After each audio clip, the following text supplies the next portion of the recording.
தந்தை மகன் தூய ஆவியாரின் பெயராலே ஆமீன்.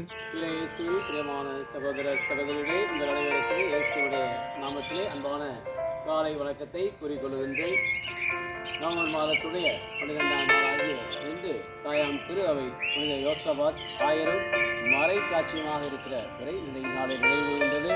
இவர் உக்ரைன் நாட்டிலே பிறந்தவராக தன் வாழ்நாளிலே கடவுளை நம்பியவராக 16, 17 அந்த நூற்றாண்டுகளிலே இறை வார்த்தைக்கு சான்று பகரக்கூடியவராக வாழ்ந்திருக்கின்றார்.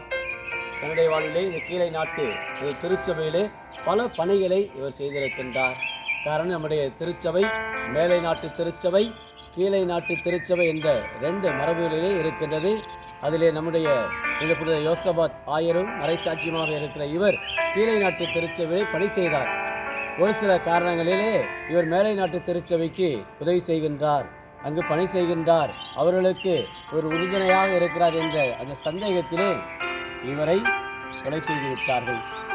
அத்தகைய ஒரு வல்லமையான இறை அருளோடும் இறை இரக்கத்தோடும் வாழ்ந்தவர் புனித யோசபாத் ஆயராக, மறைசாட்சியாக, அதுவும் குறிப்பாக புனித பேசில் என்பவருடைய அந்த துறவர அந்த மடத்திலே இருந்து பணி செய்யக்கூடியவராக, அவரிடமிருந்து துறவர ஒழுங்குகளை கடைபிடிக்கக்கூடியவராக தன் வாழ்நாளிலே தன்னுடைய கடமையை ஆயராக இருந்து புலோக்கா என்ற அந்த பேராயராக அந்த இடத்திலே பணி செய்திருக்கின்றார்.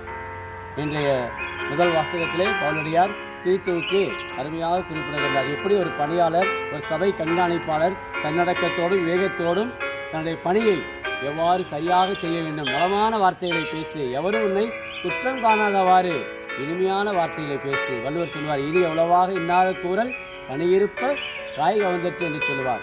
புனித பெர்னத்தம்மாவுடைய வாழ்விலும் அவருடைய வாழ்விலே மாதாவுடைய இந்த காட்சியை பெற்று தன் வாழ்விலே மாதாவை பின்பற்றுகின்ற இந்த பெர்னத்துடைய வாழ்விலே ஒரு நாள் ஒருவர் பேட்டி எடுத்து அந்த அம்மாவுடைய கேட்கிறார், எப்படி உங்களால் இந்த ஒரு வாழ்க்கையை வாழ முடிகிறது என்று பெர்னத்தம்மாவை கேட்கிற பொழுது அவர் சொல்லக்கூடிய வார்த்தை, என்னுடைய வாழ்க்கை ஒரு துடப்பம் போல, எவ்வாறு அந்த துடப்பம் தன்னுடைய பணியை செய்துவிட்டு அது ஓரத்தில் அப்படி வைக்கப்படுவது போல என்னுடைய வாழ்க்கையிலும் என் கடமையை நான் செய்கிறேன், என் பணிகளை நான் செய்கிறேன் என்று சொல்கிறார்கள். அந்த அளவுக்கு மனிதர்களுக்கு அனைவருக்கும் கடவுளுடைய அருளும் மீட்பை காண்பர் என்ற ஒரு உன்னதமான செய்தி இந்த நவம்பர் மாதத்திலே இறந்தவருக்காக ஜெபிக்கும் இந்த மாதத்திலே ஆண்டவர் நற்செய்தி வழியாக நம்மிடத்தில் பேசுகிறார். நாங்கள் பயனற்ற ஊழியர்கள், எங்கள் கடமையைத்தான் நாங்கள் செய்தோம் என்ற இந்த சிந்தனை இன்றைக்கு நாம் ஒவ்வொருவருக்குமே ஆண்டவர் கொடுக்கின்றார். அண்மையில் ஒரு முதியோர் இல்லத்திலே 2 கல்லூரி படிக்கக்கூடிய பெண்கள் காலை 7 மணிக்கு நின்று கொண்டிருந்தார்கள்.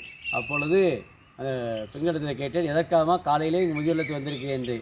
அது ஒவ்வொரு நாளும் எங்களுடைய பெற்றோர்கள் எங்களை இந்த முதியோர் இல்லத்தில் கொண்டு வந்து இந்த தாத்தா பாட்டிகளுக்கு எங்களால் இயன்ற பணிகளை ஒவ்வொரு நாளும் ஒரு அரை மணி நேரம் எங்களை செய்வதற்கு இந்த வாய்ப்பு கொடுத்து எங்கள் கூட்டு வந்திருக்காங்க. முதியோர் இல்லத்தில் பணி செய்துட்டு அதுக்கப்புறம் தான் நாங்கள் என்ன செய்வோம், எங்களுடைய கல்லூரிக்கு போவோம் என்று சொன்னார்கள். பாருங்கள், இதுதான் இன்றைக்கு நாங்கள் பயனற்ற ஊழியர்கள், எங்கள் கடமையைத்தான் செய்தோம். இன்றைக்கி எங்கே பார்த்தாலும் விளம்பரம், எதை செய்தாலுமே இன்றைக்கி உடனே அதை ஃபேஸ்புக்கில், இன்டர்நெட்டில், உடனே யூடியூப்பில் உடனே போட்டு இது செய்கிறோம். நம்முடைய விளம்பர உலகத்திலே இன்றைக்கி வாழ்ந்து கொண்டு இருக்கிறோம். எதை செய்தாலும் இன்றைக்கு உலகம் எல்லாம் தெரிய வேண்டும் என்று நாங்கள் மறைவான வாழ்க்கை வாழ்ந்த குழந்தை தெரசம்மாள் இன்னமாய் நாங்கள் பயனற்ற ஊழியர்கள், எங்கள் கடமையைத்தான் செய்தோம் என்று சுய விளம்பரத்தை தேடாமல் என்னாலும் கடவுளை நம்பியவர்களாக, இந்த உலகம் என்பது ஒரு நிலையற்றது, மாறாக நாம் மறு உலகத்துக்கு நம்மை தயார்படுத்துகிறோம் என்ற எண்ணத்திலே வாழ இந்த நாளானது புனித யோசபாத் ஆயரும் மறைசாட்சியாக இந்த உக்ரைன் தேசத்திலே பிறந்து சாட்சியாக வாழ்ந்திருக்கின்றார். மறைசாட்சியாக தன் உயிரை அர்ப்பணித்திருக்கிறார். அத்தகைய ஒரு நாளிலே ஆண்டவரிடத்தில் ஜெபிப்போமா?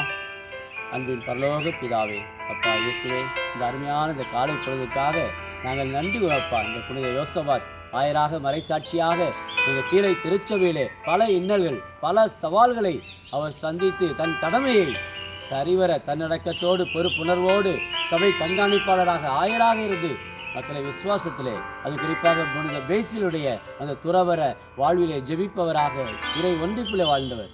அத்தகைய ஒரு இறை தன்மையிலே தன்னையே அர்ப்பணித்திருக்கின்றார். மறைசாட்சியாக தன் உயிரை கொடுத்திருக்கின்றார். இந்த நாளிலே நாங்கள் ஒவ்வொருவருமே அவரை போன்று சாட்சியாக இருக்க, உம்முடைய பணிகளை செய்ய எந்த விளம்பரத்தையும் நாங்கள் தேடாமல் என்னாலும் உம்முடைய அன்பு பிள்ளைகளாக எங்களுடைய கடமைகள் ஒவ்வொன்றுமே உம்மை மகிமைப்படுத்த, உடைய அபிஷேகம் சொன்னது போல, உம்மை அடைந்தால் என்று இறைவா என் உள்ளம் அமைதி காண்பதில்லை என்று சொன்னது போல, நாங்கள் என்னாலும் உண்மையே பொழுதேற்ற, என்னால் நாங்கள் உமக்கு உணர்ந்தவளாக இருக்க, தலைவர் வரும்பொழுது பணியாளர் எப்பொழுதுமே தயார் நிலையில் இருக்க வேண்டும் என்று சொன்னது போல என்னாலும் நாங்கள் எங்களுடைய கடமைகளை நாங்கள் சரிவர செய்ய, குடும்பத்திலே பெற்றோராக இருக்கலாம், பிள்ளைகளாக இருக்கலாம், ஒவ்வொருவருக்குமே கடமைகள் உண்டு.